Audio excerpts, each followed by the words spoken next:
Hey viewers, what's up? Robbie back here. Just gonna show off my Gravekeeper deck. I went really well at the regional with it. Didn't top, but whatever. I scooped for a Doomtown Maxi against my friend after I 2-0'd him, so it's okay. He actually wanted me to scoop, so I was gonna do it for nothing, and then he handed me a deck box of cards and said take something. So okay, no biggie. Gonna go into the deck. 3 Gravekeeper Spy. Heart and soul the deck, in my opinion. People never want to run into this, and you never want to lose her. She's a really good card. 3 Recruiter, which is a black forest for the deck, and it combos really well with Gravekeeper Descendant. You Descendant, pop, Recruiter, and then pop, Recruiter. It's really good. In my opinion, I'm going to be dropping one Descendant because he clumped in my hand a lot and just wasn't good. I think I'm going to change it to be something a little more techy. I'm not going to really go into that yet, but it can be my secret. Sorry guys, but keep going here. 3 Commandant card, basically is really good. It searches out the field spell, and it's a beater if it needs to be. And it's searchable by Recruiter. Same with Assailant. Assailant's really good to take care of your issue monsters like Barthion and Naturia Beast. So if it needs to be, Assailant comes over and just runs over everything. He was one of my favorite guys to keep alive during the regional. And finally, 1 Gale. Just one little tuner right here, put in more work than a lot of people think. I'll go into why Gale's really good in the deck at the end, for the thinking options. Next, we have 3 Necro Valley. I'm not bad and only play 2. I always want to have 1 spare in the hand, 1 on the field at the time. And then if I open 1, search 1 with Commandant, and need to Stelly back Commandant, then I can actually just use him as a beater. A lot of people don't actually use him as a beater, they just use him as a searcher, which is really bad in my opinion, because he's actually got really good stats for a 4-star with the field spell on the board, so it's okay. 2 Stelly. I don't like 3 in the deck, mainly because, I don't know, it's dead half the time. Early game and late game it's really good rip. But by the time that I have so many +1s and I have so much advantage, it's not needed to have just another +1 in my opinion. And plus I sided the 3rd because it's better, but there was no space for the other one in here just because I want this card really early. Real Tribute. Going down to 2 didn't really hurt the deck at all. In my opinion, it should have gone to 1 or something else should have happened to the deck, but this card wins games single-handedly. In the regional, I went turn 1 Tribute, hit 4 cards, left Monster Born in his hand, and the guy just couldn't play out of it. Next we got Book of Moon. It's Book of Moon in this deck, flips Spy back down, really good. Giant Trunade, in my opinion, when you want to go for big pushes and big swings with the deck, which this deck doesn't really do that often because a lot of people don't think about it as a big swinging deck.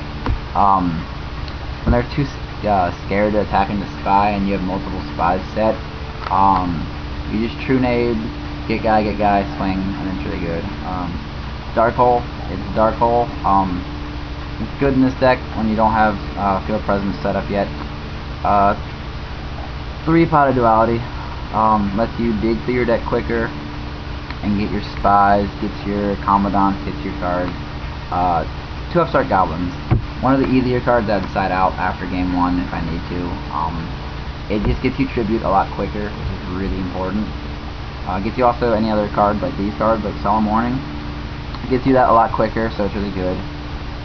2 Deep Prison, really good card because it's just protection. Same with Mirror Force. Mirror Force is really good still, in my opinion, just because it stops big plays and big swings. Most of these traps pretty much are just here to say, I'm gonna win the game, you can't even hurt me because I'm better than you. So, 2 Bottomless, stop big monsters. Royal Oppression only hurts your Spy and your Gale play, but Gale play I normally hold out till Trunade. 1 Starlight Road, I kept it in here just because it's Starlight Road and it's really good. And then Solemn Judgment. Solemn's really good overall because it's Solemn. I'll go into the side deck. I used the regional really quick. It tested fairly well actually, so I liked it a lot.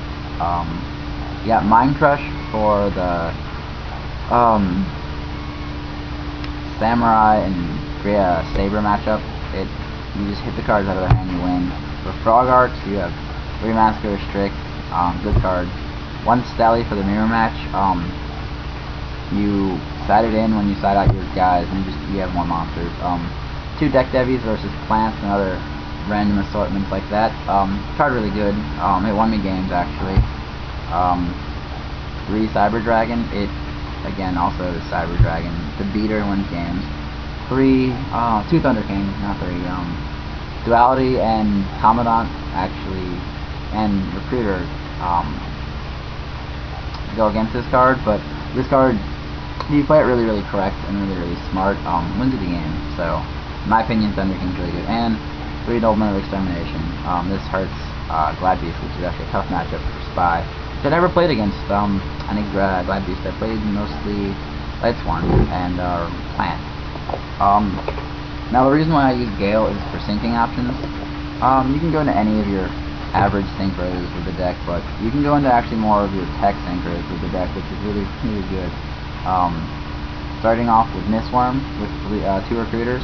It's really good. It's really weird. Armed Wing, another one that you can actually when you want to start swinging for massive damage.